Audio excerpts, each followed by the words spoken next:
बोलला कसा शहर करूया लख आरसा देश आपल्याकडे एक पाऊल स्वच्छतेकडे एक पाऊल स्वच्छतेकडे ऋग्वेदातील श्रीसूक्त हे देवी लक्ष्मीची स्तुती करणारे प्रसिद्ध स्त्रोत आहे. लक्ष्मी आपल्या घरी यावे यासाठी मी अलक्ष्मीचा म्हणजेच अस्वच्छतेचा नाश करीन असे हे ऋषी या सूक्तात सांगतात. हे सूक्त सुमारे 6000 वर्षापूर्वीचे आहे. भारतीयांचे स्वच्छतेविषयीचे विचार इतके प्रगल्भ आणि प्राचीन आहेत. स्वच्छता असे तेथे लक्ष्मी बसे तेथे, स्वच्छता असे जेथे लक्ष्मी बसे तेथे.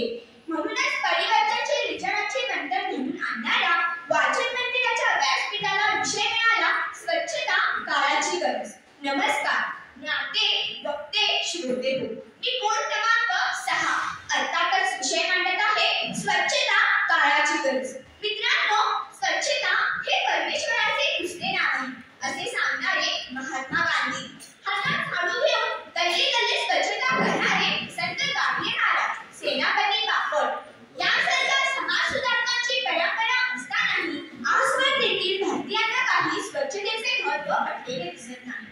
परिसर स्वच्छ ठेवा तर निरोगी व्हाल, परिसर स्वच्छ ठेवा तर निरोगी व्हाल. काही वर्षापूर्वी एक लहान मुलगा धावत जाऊन आपल्या आईला म्हणाला, आई बघ कचरेवाले आले.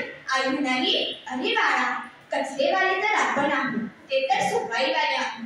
आईचे हे वाक्य त्या लहानच्या मनात कोरले गेले आणि मोठे होऊन भारताचा पंतप्रधान झाल्यावर आपल्या भारत मातेला अस्वच्छतेतून मुक्ती देण्यासाठी स्वच्छ भारत अभियान राबवले. तो लहानगा होता आपल्या भारताचे पंतप्रधान माननीय श्री नरेंद्र मोदीजी.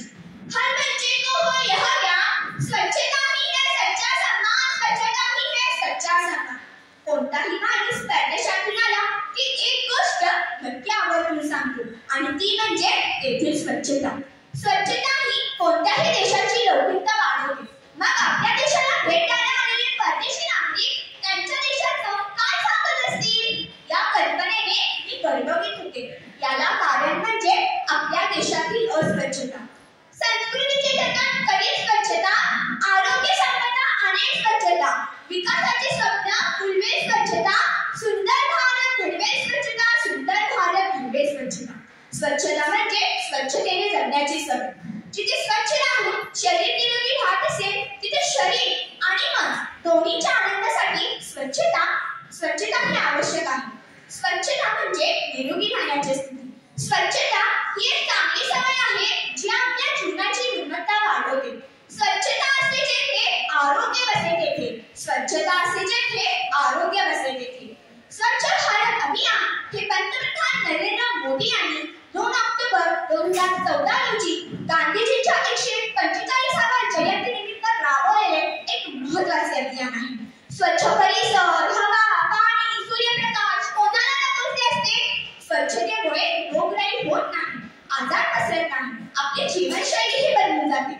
जर आपल्याला स्वच्छ भारताचे स्वप्न पूर्ण करायचे आहे तर सरकार आणि आपण एकत्रित येऊन स्वच्छतेची गरज ओळखली पाहिजे. मी विद्यार्थिनी आहे, मला वाटते की स्वच्छतेची सुरुवात ही माझ्यापासूनच व्हायला पाहिजे. आपण शाळेत जातो, बागेत खेळायला जातो, तिथे आपण स्वच्छतेची काळजी घेतली पाहिजे. तसेच वर्गात कचरा न करणे, सार्वजनिक शौचालयांचा स्वच्छ वापर करणे या गोष्टी आपल्याला लहान वाटू शकतात पण त्यांचा एकत्रित परिणाम फार मोठा असतो. शिक्षक, पालक, सरकार, स्वयंसेवी संस्था आणि नागरिक यांनी जर एकत्रित काम केलं तर आपण स्वच्छ भारताचे स्वप्न पूर्ण करू शकतो. चला तर मग स्वच्छता हीच खरी सेवा हे आपल्या कृतीत आणूया. स्वच्छता ठेवणे हे प्रत्येक नागरिकाचे कर्तव्य आहे. आपण आपले कर्तव्य पार पाडूया आणि स्वच्छ सुंदर भारताचे स्वप्न पूर्ण करूया. शेवटी मला एवढेच म्हणावेसे वाटते की स्वच्छतेचे दीप लावा, चारही बाजूंना उलट बसलावा. नखे कापा पोटाची, नाही होणार व्याधी पोटाची. स्वच्छतेविषयी तुमची कृती देश सामाजिक आरोग्याला करते. स्वच्छता म्हणजे रोज